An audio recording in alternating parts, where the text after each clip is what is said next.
সময় কারো জন্য অপেক্ষা করে না, এমন কথা আমরা শুনেছি। কিন্তু মহান আল্লাহ চাইলেই সময়কেও থামিয়ে দিতে পারেন, যেমনটি তিনি করেছিলেন কয়েকজন যুবকের জন্য।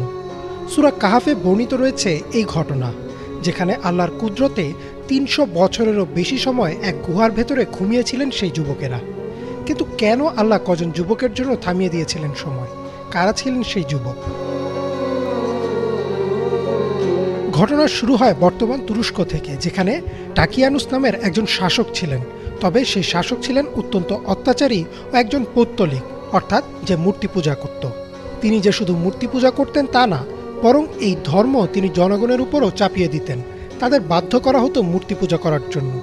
কিন্তু সেখানে কিছু লোক ছিলেন যারা এক আল্লাহর উপর বিশ্বাস করতেন। তারা কোনোভাবেই মূর্তি পূজা করতে রাজি হলেন না। পবিত্র কোরআনে আল্লাহ বলেন, আর আমি তাদের মনের শক্তি দিয়েছিলাম যখন তারা উঠে দাঁড়ালো এবং ঘোষণা করলো, আমাদের পালনকর্তা নভমণ্ডল ও পৃথিবীর প্রতিপালক, আমরা তাকে ব্যতীত অন্য কাউকে কখনোই ডাকবো না, নতুবা আমরা সত্যিই একটি জঘন্য মিথ্যা কথা বলবো।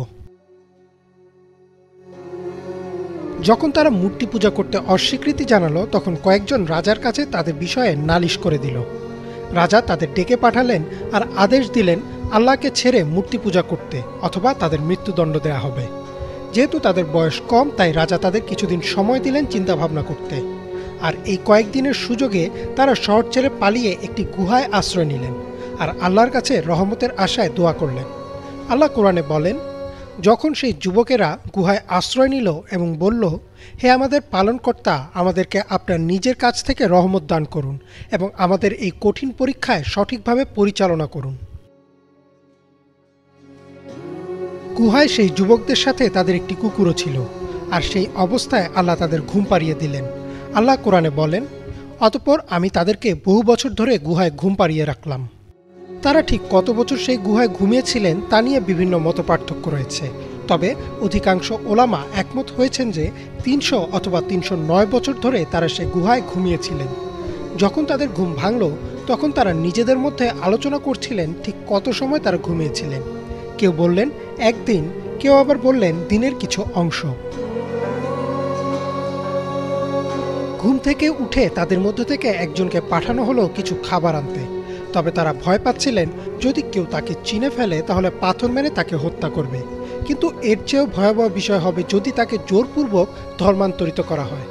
তিনি কিছু মুদ্রা নিয়ে গুহা থেকে নেমে এলেন আর বাজারে গিয়ে বুঝতে পারলেন তারা কয়েক শতাব্দী ধরে ঘুমিয়েছিলেন।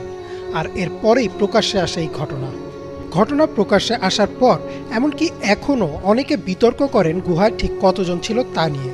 এ সম্পর্কে আল্লাহ বলেন, কেউ কেউ বলবে তারা ৩ জন ছিল, তাদের কুকুরটি ছিল চতুর্থ। অন্যরা বলবে তারা ৫ জন ছিল, তাদের কুকুরটি ছিল ষষ্ঠ। তারা অন্ধভাবে অনুমান করে। এবং অন্যরা বলবে তারা ৭ জন ছিল এবং তাদের কুকুরটি ছিল অষ্টম। বলুন, হে নবী, আমার রব তাদের সঠিক সংখ্যা জানেন এবং খুব কম লোকই জানে। সুতরাং নিশ্চিত জ্ঞান ব্যতীত তাদের সম্পর্কে তর্ক করবেন না, এবং যারা তাদের সম্পর্কে বিতর্ক করছেন তাদের কারো সাথে পরামর্শ করবেন না। অর্থাৎ এই পুরো ঘটনায় তাদের সংখ্যাটা গুরুত্বপূর্ণ না, বরং তাদের মাধ্যমে আল্লাহ যে শিক্ষা দিতে চেয়েছেন সেটাই গুরুত্বপূর্ণ। এই ঘটনা থেকে বোঝা যায় যে আল্লাহ যদি ৩০০ বছর পর কয়েকজন যুবকের ঘুম ভাঙাতে পারেন, তাহলে কিয়ামতের দিনও তিনি মৃত মানুষকে আবার জীবিত করবেন, এবং আল্লাহ তার প্রিয় বান্দাদের জন্য প্রাকৃতিক সূত্রকেও পরিবর্তন করেন। এই ঘটনা থেকে আমাদের জন্য শিক্ষা হচ্ছে, যে কোনো কঠিন পরিস্থিতিতে আল্লাহর উপর দৃঢ় বিশ্বাস রাখলে আল্লাহ সেই বিপদ মোকাবেলা করার শক্তি ও সমাধান দিয়ে দেন। ইমরান মাহমুদ, বাংলা ভিশন।